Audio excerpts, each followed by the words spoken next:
하나님 말씀은 시편 147편 12절에서 20절까지 말씀입니다. 구약성경 909쪽입니다. 시편 147편 12절에서 20절까지 말씀 제가 읽겠습니다. 예루살렘아 여호와를 찬송할지어다. 시온아 내 하나님을 찬양할지어다.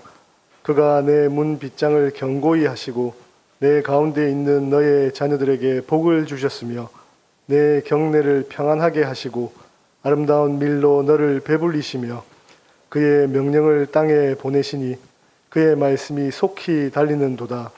눈을 양털같이 내리시며 서리를 재같이 흩으시며 우박을 떡 부스러기같이 뿌리시나니 누가 능히 그의 추위를 감당하리요. 그의 말씀을 보내사 그것들을 녹이시고 바람을 불게 하신즉 물이 흐르는도다. 그가 그의 말씀을 야곱에게 보이시며 그의 율례와 규례를 이스라엘에게 보이시는도다. 그는 어느 민족에게도 이와 같이 행하지 아니하셨나니 그들은 그의 법도를 알지 못하였도다. 할렐루야. 아멘. 담임 목사님 나오셔서 말씀 선포하시겠습니다. 오늘은 교회력으로 성탄절 두 번째 주일입니다. 아직은 성탄의 절기입니다. 그리고 신년 감사 주일입니다.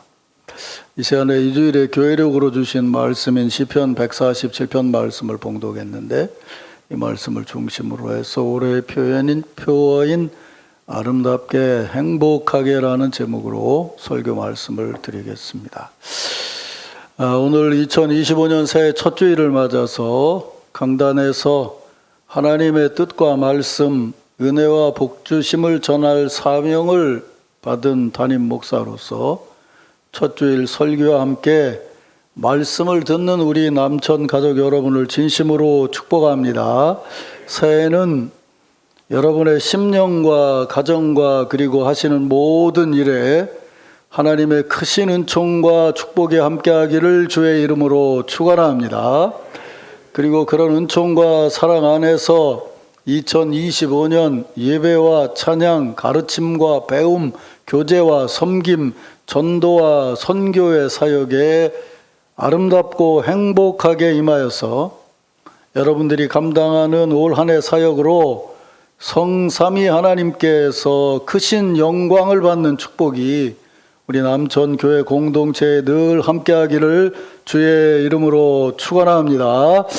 이제 이런 은혜와 복주심을 마음에 담고 우리 옆에 있는 성도들과 신년 주일 축복 인사를 나누겠습니다. 먼저 이렇게 진심으로 축복하시죠. 성탄과 새해 복 많이 받으세요. 이렇게. 새해는 아름답게 사세요. 새해는 행복하게 일하세요. 네, 여러분의 축복대로 될 줄로 믿습니다. 이런 축복을 마음에 담고 오늘 주신 말씀을 보면서 새해를 감사함으로 시작하는 우리에게 주시는 하나님의 음성을 듣겠습니다.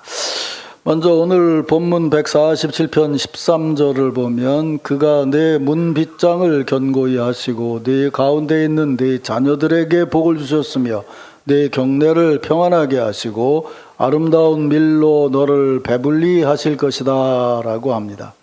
시편 기자는 지금 하나님의 은혜와 돌보심을 이렇게 비전으로 보고 있습니다. 하나님께서 내 문 빗장을 견고하게 하신다. 내 자녀들에게 복을 주실 것이다. 내 경내가 평안할 것이다. 아름다운 밀로 너를 배불리 하실 것이다. 제가 지금까지 목회를 하면서 이 시편의 말씀을 여러 번 읽고 설교를 했는데 이 말씀이 정말 현실적으로 간절하게 기도하는 마음으로 다가왔을 때가 두 번 있었습니다. 그 첫 번째가 언제냐면 IMF가 시작되던 그 다음에 첫 주일이었고 두 번째는 얼마 전 코로나19 사태가 한참 극성을 부릴 때였습니다. 아마 이 두 때를 여러분 다 기억하실 겁니다. 그때에는 정말 강단에서 하나님 아버지 우리 성도들의 영혼과 심령 그리고 가정과 생업에 이 축복의 말씀을 온전히 이루어 주시옵소서. 그렇게 간절히 기도하는 마음으로 이 말씀을 전했습니다. 근데 올해 새해 첫 주일에 하나님께서 또 이 말씀을 우리에게 주십니다. 지난해 혼란함을 그대로 가슴에 안고 시작하는 올해의 정치 경제 상황은 IMF 때보다 더 심할지도 모른다고 학자들이 진단을 하고 있습니다. 이런 상황에서 새해를 시작하는 우리 성도들에게 무엇보다도 하나님의 은혜와 복주심을 믿으라고 이 말씀을 우리에게 주시는 줄로 믿습니다.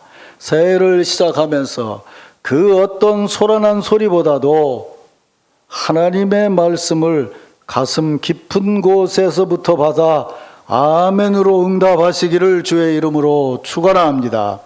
지금 시편 기자는 하나님께서 내 문빗장을 견고하게 하십니다. 내 자녀들에게 복을 주십니다. 내 경내를 평안하게 하십니다. 아름다운 밀로 너를 배부르게 하실 것입니다. 라고 하나님께서 주실 은혜를 비전으로 보면서 성도들에게 간절한 마음으로 전하고 있습니다. 새해를 시작하면서 이 비전의 말씀을 들으면서 우리가 먼저 분별해야 될 것이 있습니다. 이 말씀을 전하는 자리가 어디고 이 말씀을 듣는 자리가 어디인가 하는 것입니다. 그보다 앞선 12절에 보면 예루살렘아 여호와를 찬송할지어다 시온아 내 하나님을 찬양할지어다 라고 합니다. 이 말씀의 근거에서 보면 시편 기자는 지금 하나님의 성소에서 온 성도들과 함께 하나님을 찬양하며 이런 비전을 보고 전하고 있습니다. 그러니까 시편 기자는 지금 어렵고 힘든 형편과 사정에 매여서 거기서 조금도 벗어나지 못하는 안타까운 마음으로 하나님 이런 곤경에서 벗어나게 해 주십시오 라고 하면서 이런 비전을 보고 전하는 것이 아니라는 겁니다. 성도들과 함께 지금 성소에 모여서 하나님께 예배를 드리며 하나님께 찬양을 올리며 그런 은혜와 감동 안에서 이런 비전을 보고 전하는 것입니다. 그러기에 이 비전은 지금 하나님께 예배하는 아름다운 공동체의 비전이고 하나님께 예배하며 찬양하는 공동체에 내리는 은혜와 축복인 것입니다. 사랑하는 성도 여러분, 오늘 새해 첫 예배를 드리면서 이 예배의 자리에서 하나님께서 이런 은혜에 이런 비전을 주심을 분명히 보고 이 은혜와 축복하심을 분명히 믿으시기를 주의 이름으로 축원합니다. 그런 믿음 위에 새해를 시작하며 감사 예배를 드리는 우리 모든 남촌 가족에게 이런 비전이 함께하기를 주의 이름으로 축원합니다. 이렇게 하나님을 예배하며 찬양하는 자리에서 이런 비전을 보고 나누는데 여기서 또 한 가지 분명히 생각할 것이 있습니다. 이렇게 함께 하나님을 예배하고 찬양하며 이런 축복을 비전으로 보았을 때에 그들이 지금 성전에서 이런 예배를 드리고 있는데 몸이 성전에 있습니다. 그렇다면 그들의 마음에는 지금 어떤 경험과 기억이 담겨져 있어서 이런 비전을 볼 수 있냐는 거예요. 그러니까 이렇게 함께 모여서 인도하는 사람의 비전을 따라서 아멘으로 감사하면서 그들이 찬양하고 예배하며 이런 비전을 볼 때 그들의 마음속에는 도대체 어떤 기억이 살아나고 있고 어떤 경험이 담겨져 있냐는 거예요. 그게 도대체 무엇이냐는 거죠. 시편 147편 2절 3절을 보면 여호와께서 예루살렘을 세우시고 이스라엘의 흩어진 자들을 모으시며 상심한 자들을 고치시고 그들의 상처를 싸매는도다 라고 고백하고 있습니다. 이것이 무슨 기억인지 여러분 아실 겁니다. 구약의 구원 사건의 근본인 출애굽 사건과 그것을 기억하고 있으면서 다시 포로에서 돌아오고 있는 기억을 말하고 있습니다. 그러니까 그들이 지금 모여서 함께 찬양할 때 그들은 지금 어렵고 힘들지만 그들의 기억과 체험 속에 분명히 담겨져 있는 것은 하나님께 은혜 받음의 기억과 은혜 받음의 체험이었다는 거예요. 하나님께서 예루살렘 하나님의 성전을 다시 세우셨습니다. 하나님께서 그 세우신 성전에 흩어진 자를 모으셨습니다. 그런데 흩어진 자를 모으시는데 단지 흩어진 자를 한 장소에 그저 그렇게 모아놓은 것이 아닙니다. 흩어져서 상처를 입은 자들이, 흩어져서 상심한 자들이 그냥 한 곳에 모여 있다고 한다면 그것은 마치 전쟁터의 야전병원처럼 모인 자리에서 아픔의 빈명이 커져가고 낙심한 자의 불평과 원망과 죽음과 낙심과 좌절이 쌓아질 수밖에 없습니다. 그런데 하나님께서는 상처받은 자를 모으시되 치료하면서 모으시고 상심한 자를 모으시되 위로하면서 성소에 모으셨다는 것이에요. 하나님께서 예루살렘을 거룩한 성소로 세우시는 것은 그냥 낙심한 자, 좌절한 자를 그저 무더기로 모으는 것이 아니라 그 모으는 과정에 위로하시고 치료하시고, 믿습니까 여러분?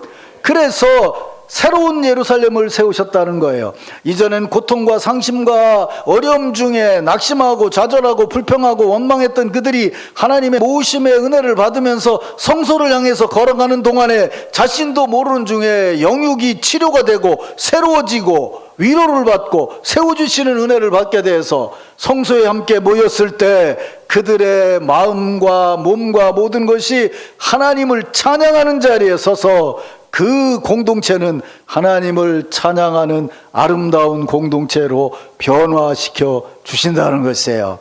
이것이 우리의 비전이고 하나님 나라의 비전인 것이에요. 사랑하는 성도 여러분, 어려운 시절이지만 새해를 시작하면서 하나님께서 우리에게 주시는 이런 은혜의 비전을 분명히 보시기를 주의 이름으로 축원합니다. 우리는 성탄의 절기와 함께 새해를 시작하셨습니다. 하나님 아버지께서 예수 그리스도를 이 땅에 보내셔서 우리와 우리의 죄와 허물 가운데서 우리를 구속하여 주시고 우리를 위로하시고 치료하셔서 한 공동체를 이루시는 그 은혜의 체험 위에서 우리는 새 사역을 시작하는 새로운 공동체로 세워져 있습니다. 그러기에 지금 우리는 그 무엇보다도 하나님의 은혜를 감사와 경외함으로 바라보고 예배하고 찬양할 때에 하나님께서 올 한 해 우리 남천 교회 공동체를 그렇게 온전히 이루어 가실 줄로 믿습니다. 이런 비전과 함께 새해를 시작하는 축복이 우리 공동체에 속한 성도들 모두에게 함께하기를 주의 이름으로 축원합니다. 이런 믿음 위에서 이 비전에 담긴 의미를 조금 생각해 보겠습니다. 이런 은혜를 받고 함께 모인 공동체는 하나님께서 지속적으로 그 공동체의 문 빗장을 견고하게 하시고 그 가운데에서 자녀들에게 복을 주시고 그 안을 평안하게 하시며 아름다운 밀로 모두를 배불리하는 복을 내려 주십니다. 하나님의 은혜를 찬양하고 예배하는 자리에서 이런 비전을 볼 때에 그 비전은 우리의 신앙 실천을 통해서 이루어져 가는 것이에요. 그러게 이런 비전을 보면서 우리는 그렇게 세워주신 공동체 위에서 더 아름답게 더 행복하게 이 사명을 감당해야 될 줄로 믿습니다. 첫 번째는 하나님께서 우리 공동체의 문빗장을 견고하게 해 주심을 믿고 우리의 문빗장을 더욱 견고히 해 나가야 됨을 믿으시기를 바랍니다. 우리는 올 한 해 어렵기 때문에 하나님의 은혜를 믿고 우리 남천 교회 공동체를 튼튼하게 세워 나가야 됩니다. 구약의 예언자들의 비유의 예언처럼 여우가 우리 포도원의 울타리를 허물고 우리의 열매를 훔쳐가지 못하도록 지켜야 합니다. 세상의 정욕과 욕망, 거기서부터 전염된 욕심, 이단의 거짓된 가르침, 그것에 전염된 비판적이고 파괴적인 교회관, 이런 것들이 교회 울타리를 허물려고 강력하게 올 한 해도 우리에게 다가올 것입니다. 우리는 성삼위일체 하나님께서 우리 교회 공동체를 견고하게 지켜주신다는 믿음으로, 우리의 문빗장을 견고하게 하신다는 믿음으로 어느 누구도 넘볼 수 없도록 우리 남천 교회 공동체를 아름답게 행복하게 잘 지켜나가야 될 것입니다. 사회도 오직 하나님의 말씀과 찬양의 은혜 안에서 우리 남천 교회 공동체를 잘 지켜나가는 사역에 아름답게 행복하게 참여하시기를 주의 이름으로 축원합니다. 우리는 하나님께서 우리 공동체의 문빗장을 견고하게 하심을 믿고 그 은혜 안에서 우리 자녀들에게 복 주심을 믿고 우리 자녀들을 축복의 자녀로 키워 나가야 됩니다. 이 대목에서 우리가 주의해서 봐야 될 것은 너희 가운데 있는 너희 자녀들에게 복을 주셨으며 그랬습니다. 우리 자녀가 우리 가운데 있기 때문에 복을 받는다는 것이에요. 내 자녀가 나 혼자 보호하기 때문에 복을 받는다는 것이 아니에요. 나는 이 대목을 읽으면서 그 한참 전에 본 그 남극의 펭귄들의 삶이 생각이 나더라고요. 그 엄청난 바람이 불고 추위가 몰려올 때요, 펭귄들은 어떻게 하냐면요, 새끼들을 가운데 모아놓고 어미들이 몇 겹을 둘러싸서 새끼들을 보호해요. 근데 가장 안에 있는 어미 펭귄은 당장 자기 새끼들에게 젖을 먹이는 거예요. 젖을 먹인 다음에는 그 어미가 제일 바깥으로 나가요. 두 번째 있는 어미가 자기 새끼들에게 젖을 먹여요. 나는 이걸 보면서 뭘 생각했냐면 우리 고3 학부형들을 생각을 했어요. 지금 고3 학부형들은 제일 안에서 새끼들에게 젖을 먹이는 어미 펭귄 같아요. 작년에 했던 학부모가 제일 가에 나와 있어요.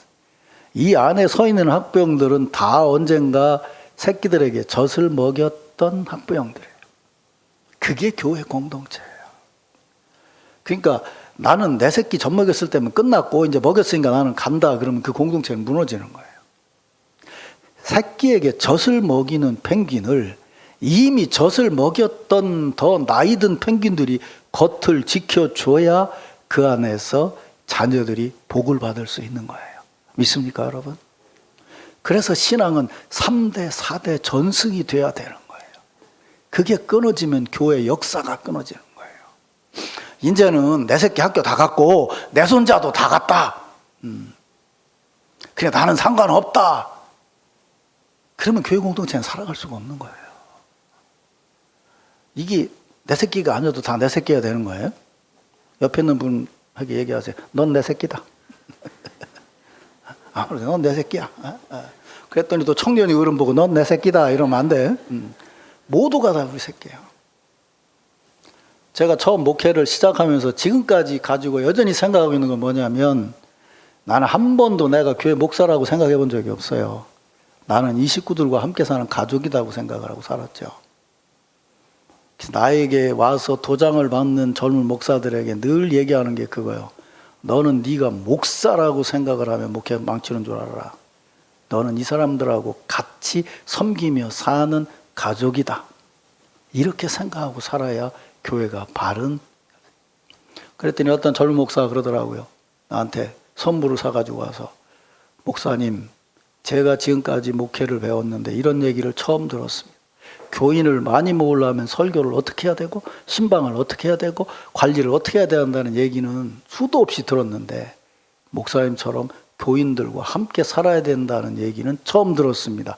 그런데 내가 이번 교회에 부임해 보니까 목사님 말씀처럼 살아야 교회가 살 것 같습니다. 이거는 목사뿐만 아니라 모든 성도들이 그렇게 살아야 돼요. 그래야 교회가 성경이 말하는 아름다운 공동체를 이룰 수 있는 거예요. 믿습니까, 여러분?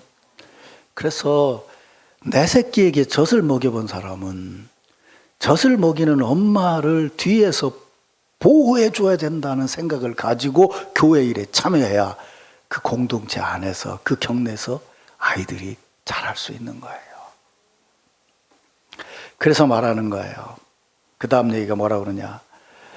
그 공동체를 은혜대로 평안케 하시되 내 격내를 평안하게 하고 아름다운 밀로 너를 배불리 하신다. 그래서 왜 여기 많은 밀로, 좋은 밀로 배불리 한다고 안 하고 아름다운 밀로 배불리 한다고 했을까요?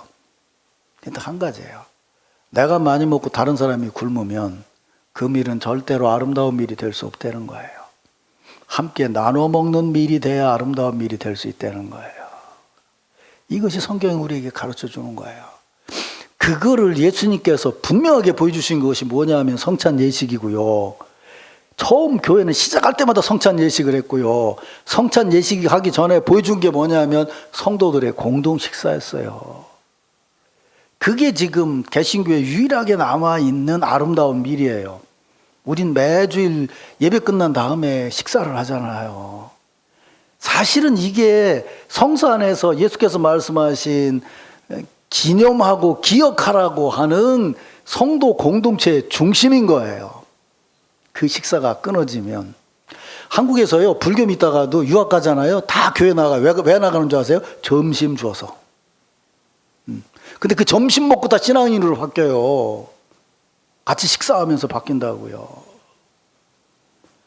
아마 어쩌면요, 30년이나 40년쯤 지나면요, 우리 한국의 교회들도요, 엄청나게 숫자들이 줄어들게 될 거고, 오후 예배나 수요 예배는 다 없어질 거예요. 거의 그러기가 쉬워요.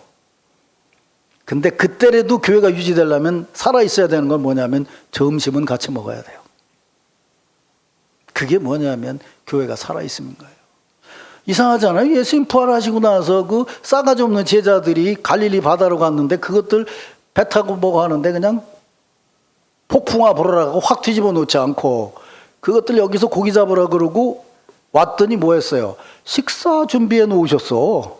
예수님이. 먹을 건 나눠서 같이 먹자고 나눠 먹으셨다니까. 오죽 하면 성경에 그러잖아요. 바리새인들이 어떻게 니네 선생님 그렇게 개걸스럽게 잘 잡수시냐고. 가는 데마다 그렇게 잘 잡수시냐고 말이야. 찾아봐요. 집에 가서 성경에 그런 거 나오니까. 아무거나 다 잡수셨어. 예수님은 그냥 어디 가서든지 잘 잡수셨어. 그래, 너희 선생님 어떻게 금식도 안 하고 그렇게 개걸스럽게 잘 잡수시냐고. 예수님 말씀하잖아요. 신랑이 없으면은 금식해야 되지만 신랑이 있는데 금식하는 사람이 어딨냐 말이야. 예수님과 더불어 함께하는 것이 교회 공동체다. 그렇게 얘기를 하셨어요. 사랑하는 성도 여러분, 교회 공동체는 하나님의 은혜로 하나님의 은혜가 우리에게 내리심을 믿고 밑에서 우리들이 은혜로 응답해야 됨을 믿으시길 바랍니다. 그 일을 위해서는 각자가 처해 있는 상황에 따라서 서로 돌보고 아끼고 돌봐주고 감싸주고 그게 바로 그러면 그렇게 해야 될 가장 큰 이유가 뭐냐면 이거 한 가지예요. 15절 보세요. 그의 명령을 보내시니 그 말씀이 속히 달리는도다 그랬어요. 열심히 달려가면서 막 복음을 전하고 해야 복음이 전해지는 게 아니고요. 그렇게 살았더니 하나님의 말씀이 달려가듯 살아 움직이더라는 거예요. 믿습니까 여러분? 이제 앞으로의 전도는요, 관계 전도 아니면 전도가 안 돼요. 내가 신앙인답게 사는 것을 보고 옆에 있는 사람이 당신이 도대체 다른 사람하고 다르게 사는데 그 이유가 뭐요? 라고 물었을 때 난 다른 거 없고 예수 믿는 거다 라고 그랬더니 그 삶이 참 의미 있는 것 같소. 그러니 나도 같이 한번 해봅시다 라고 하는 전도 외에는 이제는 길거리에서 뭐 전도 용지 나눠주고 뭐 한다고 뭐 어쩌고 한다고 그거 되는 거 아니에요.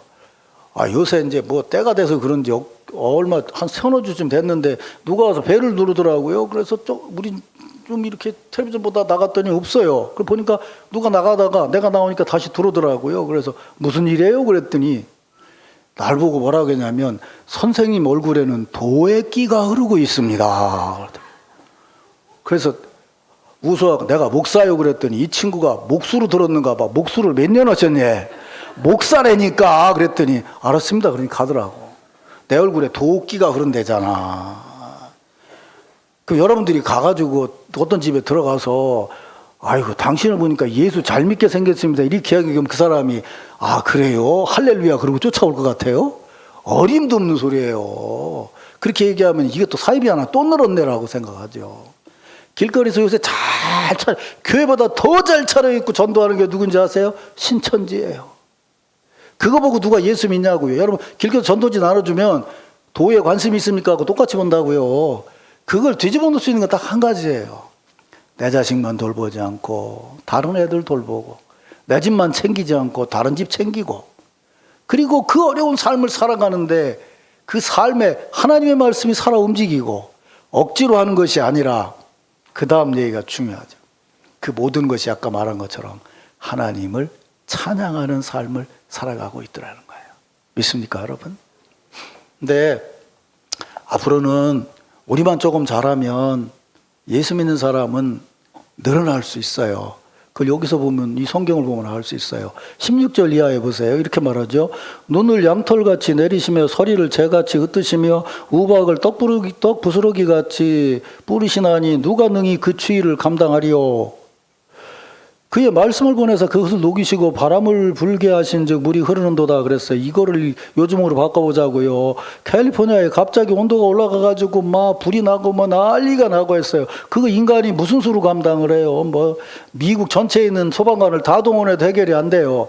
그런데 며칠 지나다가 거기 갑자기 비가 한 사흘 내리면 그렇게 난리를 피던 산불도 다 잠잠해져요. 그것을 녹이시고 바람을 불게 하신지 물이 흐르는도다 그랬어요.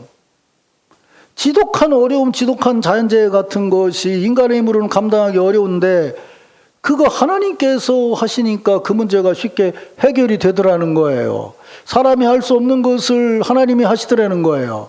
그걸 뭐라고 얘기하세요? 말씀을 보내사 녹이시고 바람을 불게 하시니 회복되는도다 라고 얘기했어요. 그러면서 마지막에 뭐라고 하냐면 그가 그 말씀을 야곱에게 보이시며 그 율례와 규례를 이스라엘에게 보이시는도다 라고 얘기했어요. 야곱이라고 했다? 이스라엘이라고 해요. 야곱이라는 사람은 자기 목적을 위해서 목적을 정하고 어떤 어려움이 있어도 극복하는데 하나님이 도와주셨다는 거야. 근데 그 도움의 은혜를 체험을 하고 나서 마지막에 그가 약복강에서 바뀌어지게 되죠. 그런 다음에 뭘로 바뀌어지게 돼요? 규례와 율례를 따르는 이스라엘 백성들이 되게 되고, 시편 기자는 고백하죠. 전 세계 살고 있는 어떤 민족들 중에도 이같이 은혜를 베풀어 주신 민족이 하나도 없느니라. 이 말은 나중에 신약으로 넘어오게 되면 세상에 수많은 사람들이 살고 있지만 예수를 믿는 사람에게 하나님이 베풀어 주신 은혜만큼 은혜를 받고 사는 사람들은 없더라. 믿습니까, 여러분? 제가 아까 설교 초반에 말씀드린 것처럼 찬양대의 찬양이 참 감동이었다고 그러는데, 저는 여러분 보시다시피 그냥 온순하게 그냥 시키면 시키는 대로 살았어요. 아버지도 참 그 순하신 분이었고 그랬어요. 그래서 저는 정말 요새도 그런 거 하는지 모르겠는데 초등학교 처음 들어갔더니 가운데다 줄여놓고 왼쪽 통행을 하라고 그러더라고요. 나는 한 번도 오른쪽으로 가본 적이 없어요. 발뒤꿈치를 들고 복도를 걸으라고 그러면 나는 늘 발뒤꿈치를 들고 걸었지 발바닥을 대고 걸어본 적이 없는 사람이에요. 어때 놀래지도 않아. 다들 그러셨나 보지? 써요. 그랬는데 집안이 어려워지면서 뭐 어려움 하다가 정반대 세상에 갔어요. 그게 군대에 가서 서울에서 헌병대 수사과에 근무를 하게 됐어요. 서울 시내에 있는 모든 어렵고 힘들고 죄 짓고 많은 데는 다 가봤어요. 창녀촌이라는 창녀촌은 다 가보고 온갖 무슨 뭐 조폭 모임에도 가보고 뭐 온갖 데를 다 가봤어요.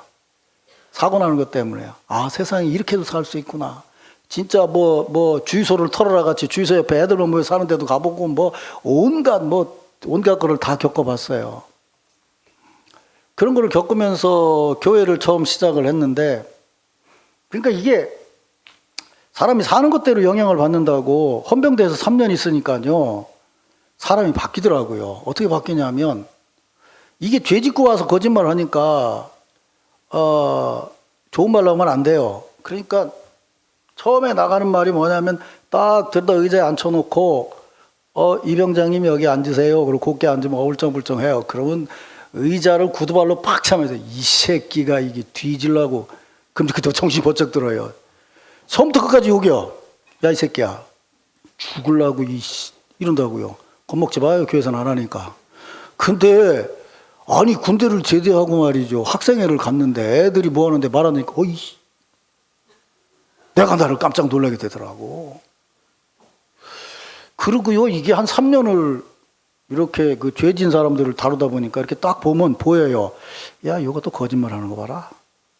아, 이 사람 참 진실하구나. 보여요, 진짜. 하도 그런 걸 하니까. 그리고 또 목사는 또 그런 감각이 있거든요. 그래서 내가 어떻게 기도했는지 아세요? 하나님, 제발 사람을 나쁜 거부터 보지 않게 해주시옵소서라고 생각을 했어요. 옛날 내가 어려서 살았던 아버지에게 배운 그대로 삶을 살게 해주세요 라고 했어요. 지금 목회를 마무리하면서 제가 가브리엘 마르셀이라고 하는 철학자의 책을 읽는데 그분이 철학을 하면서 갖고 있는 마음이 뭐냐면 이런 거예요. 악한 거이기 때문에 대적해야 된다. 이론적으로 해야 된다. 혼자 있어야 된다. 이게 아니고요. 이렇게 말해요.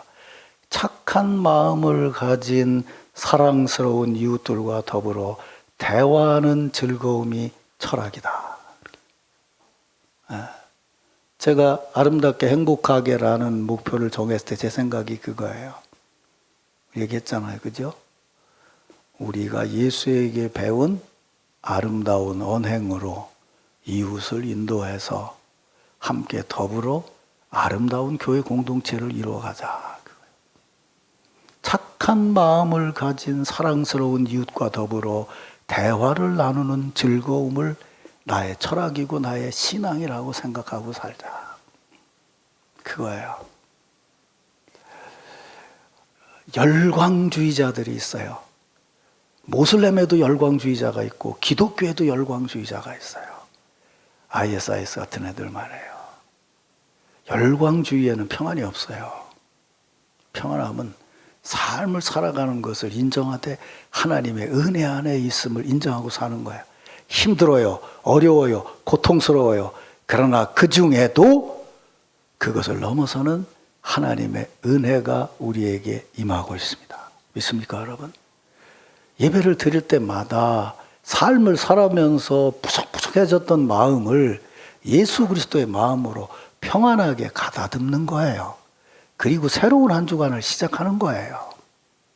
이게 성령의 감동으로 우리에게 주시는 축복이에요. 그런 삶을 살아갈 때 교회에서 풍기는 영적인 향기가 있어요. 사람들이 이곳에 와서 평안함을 느끼게 돼요. 주님을 바라보게 된다고요. 그게 아름답게 행복하게 살아가는 거예요. 신앙인 중에 이런 사람이 있어요. 여러분, 사랑의 반대가 증오인 줄 아세요? 아니에요. 사랑의 반대는 무관심이에요. 교회 와도요, 그냥 가만히 앉았다가 냅둬, 난 그냥 살다 죽을 테니까 그냥 왔다가 그냥 갈래. 그게 기독교 신앙에서 가장 문제인 거예요. 옛날 어르신들이 그랬어요. 목사들 보고. 네가 신방을 갔는데 부인은 집사하고 남편은 교회를 안 믿는데 너 가는 거 보고 막 승질내고 그러면 걱정하지 마라. 그놈은 쉽게 무너진다. 근데 갔더니 목사님 오셨어요. 교회 나오세요. 나가야지요. 이런 사람은 10년 지나도 안 나온다. 말만 그러고 전혀 관심을 안 하는 거예요. 여러분, 새 신앙 사역을 시작하면서 아름답고 행복한 사역이 뭔지 아세요? 지금 있는 자리에서 한 걸음만 더 주님 앞에 다가오세요. 한 걸음만 더 옆에 있는 성도들에게 다가가세요. 무슨 말씀인지 아시겠죠? 그래서 아름다운 교제를 나누세요. 그 속에서 우리는 한 해를 살아가는 동안에 아름다운 신앙의 역사가 일어날 거예요. 저는 목회를 시작해서 지금까지요, 이번에도 그 얘기하다 웃었는데 한 번도요, 수입이 많고 지출이 적은 교회에서 목회를 못 해봤어요.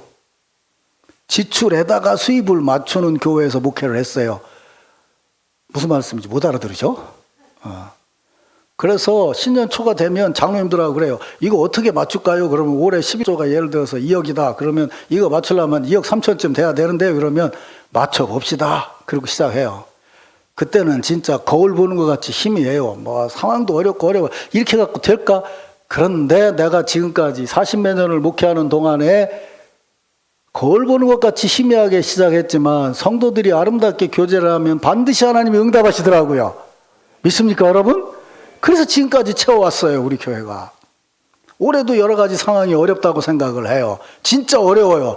그러나 장로님들하고 함께 기도하면서 세운 것은 우리들이 아름답게 교회를 생각하며 일하면 하나님께서 우리 생각을 넘어서서 역사하실 줄로 믿습니다. 이것이 우리가 신앙생활하는 것의 의미인 것이에요. 이제 설교를 마무리 짓겠습니다. 새해를 시작하면서 시절이 어렵기 때문에 정말 담임하는 목사로서 하나님 앞에 기도하는 마음으로 여러분들을 축복합니다. 새해에 하나님의 복 많이 받으시기를 바랍니다. 새해 정말 아름답게 사시기를 바랍니다. 새해는 정말 행복하게 일하시기를 바랍니다. 기도하겠습니다.